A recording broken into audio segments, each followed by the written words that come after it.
All right, welcome to this explainer.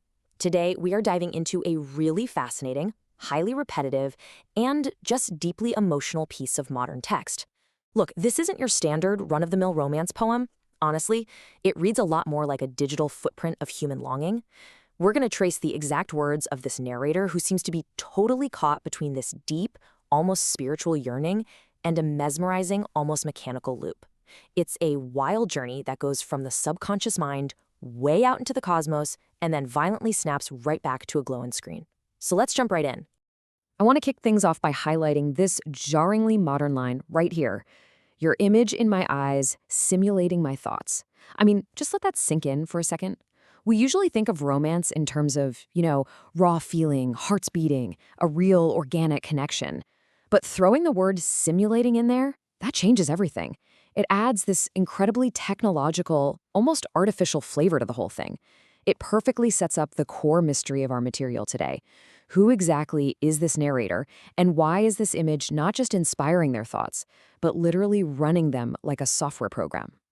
So the absolutely crucial question we have to ask ourselves as we go through this is, are we looking at a story of traditional romance, or is this a pure digital obsession? I want you to keep this in the back of your mind. Are these intense longings evidence of a genuine human connection? Or is this whole thing an isolated, modern fabrication constructed by someone just sitting alone, staring at a device? Let's trace this journey from the very beginning. Okay, Section 1, entering the dreamscape, the foundation of fantasy. Right off the bat, the narrator chooses to introduce us to their world through these perfectly idealized romantic elements. The text reads, "In my dreams, the love affair, your sweet words, your sweet kiss." Notice how totally flawless that is? There's no conflict, no messy reality to deal with. It establishes this picture-perfect romance right out of the gate. But there's a massive caveat attached to all this perfection. And that caveat is literally the very first phrase, "in my dreams." This is the actual starting point of the narrator's text, which strongly indicates that this entire love affair, with all its sweet words and sweet kisses, might only actually exist while they're fast asleep. By framing the entire experience as a dreamscape from line 1, it means we as the audience have to seriously question the reality of everything that follows. The foundation here is pure fantasy. But the thing about fantasy, especially in our hyper-connected modern world, is that it rarely just stays in our heads, right?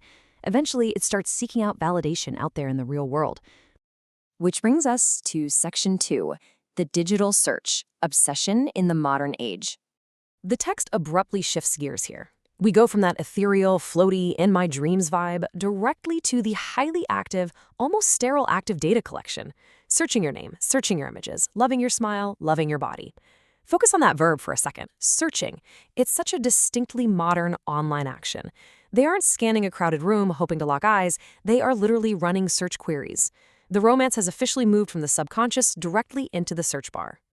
Now, this creates a really fascinating tension within the text. On one hand, we've got this superficial search engine type behavior, searching your images, loving your body. But then contrast that with the massive cosmic claims made a bit later in the poem, like the spirit says it's love and venturing far from planet Earth. The juxtaposition is just jarring. I mean, how in the world do you go from doing a late-night image search to claiming a love that is ordained by the universe? Moving right along to Section 3, a cosmic connection, elevating the romance. The narrator attempts to legitimize all this intense online searching by pushing the boundaries completely out of the earthly realm. The text poses this wild question. If I come far from planet Earth, would you like to see me? Followed closely by, if I dream about you, would you love me? It's such a fascinating hypothetical. They are basically stress testing the structural integrity of this love. Like, if I'm literally floating in space, far from Earth, does this connection still hold up? It's a desperate plea for validation that goes way, way beyond the physical. And to answer their own cosmic question, the narrator introduces some incredibly intense spiritual justification. Just listen to the passion in these claims directly from the text. My heart is beating with your soul. They start invoking higher powers, claiming the spirit says it's love, and marveling at your eyes, your thoughts, and the glory of your life, the song of my heart. The poem justifies that potentially hollow act of searching for images by insisting that, actually, no, the spirit confirms this is true love connecting them.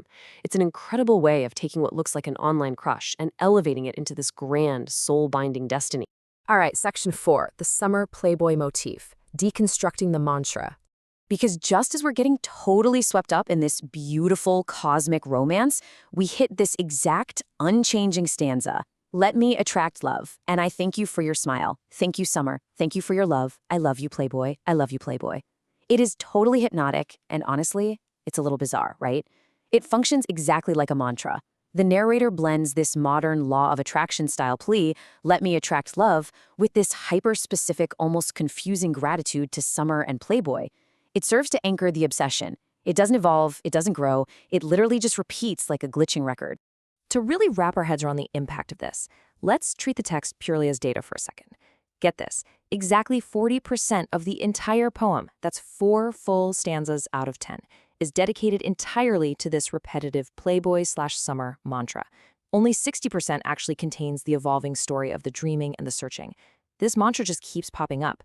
It repeats after the first search, it repeats after the big spiritual claims, and it serves as the very final words of the entire text. No matter how far into deep space the narrator's mind wanders, they are always violently pulled right back to this looping, inescapable chant. And that brings us to our final act, section 5, simulating true love, the final escalation. We can now clearly map out the narrator's psychological journey, their descent, or maybe their ascent, depending on how you want to view it. Step 1. It began very passively with dreaming, in my dreams. Step 2. It escalated into active searching, searching your name. Step 3. It grew into this intense projecting, where they state outright, I dream of being with you, I dream of marrying you. And finally, step 4, the absolute climax, simulating. The obsession moves from something the narrator is actively doing to something that is essentially happening to them. Which circles us right back to our opening hook. Loving your beauty, desiring my love, your image in my eyes, simulating my thoughts. This right here is the absolute peak of the escalation. That physical image they were frantically searching for back in step 2 has now become so overwhelmingly powerful that it has completely taken over. It isn't just a 2D picture anymore. It is actively simulating their own mind. The object of their affection has literally become the internal operating system of the narrator. The line between reality, the digital image, and their own genuine internal thoughts has completely 100% collapsed. So I want to leave you with this ultimate takeaway today. If love becomes a simulation of our own thoughts, something catalyzed by searching images online and repeating endless mantras, are we truly connecting with another human soul, or are we just forever searching our own dreams? The text leaves us with the endless repetition of I love you, Playboy, which kind of suggests that the loop never really ends. It's such a fascinating reflection on longing, data, and the stories we tell ourselves when we're sitting all alone with a screen. Take a moment to reflect on what a simulated thought means in your own digital life. Keep questioning, keep learning, and I'll catch you in the next explainer.